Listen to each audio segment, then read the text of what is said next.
With the effects of climate change seen clearly across this country, Canada now has a national climate adaptation strategy. The federal government laid it out today, but as David Thurton shows us, while it's full of targets, it is not full of funding. The fingerprints of climate change from coast to coast. Wildfires in Lytton, BC last year, floods in BC's Fraser Valley, and the destruction of Fiona across Atlantic Canada.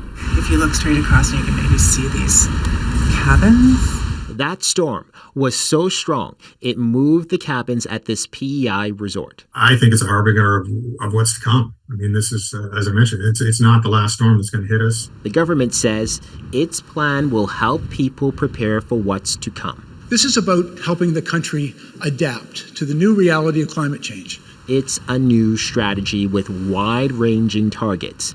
By 2030, flood hazard maps for the most high-risk areas. By 2040, the elimination of deaths from extreme heat waves. It's taken a long time. It's too little. We need much more ambition here to really do some meaningful things to prepare Canadians and communities across this country for climate change. The government committed $1.6 billion over 5 years, but the Insurance Bureau of Canada says much more is needed, about $5.3 billion a year. It says that money would need to come from the private sector and various levels of government. The minister involved suggested this is just the first payment. Clearly, there will need to be significant investments by all orders of government and by all Canadians right across the country.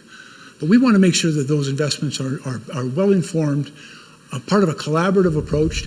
More than money, it's about setting new targets, says this researcher. That's essential because without that, no amount of money is going to make a real difference. Setting goals is one thing, meeting them another, especially since no Canadian government has ever hit its own climate target. David Thurton, CBC News, Ottawa.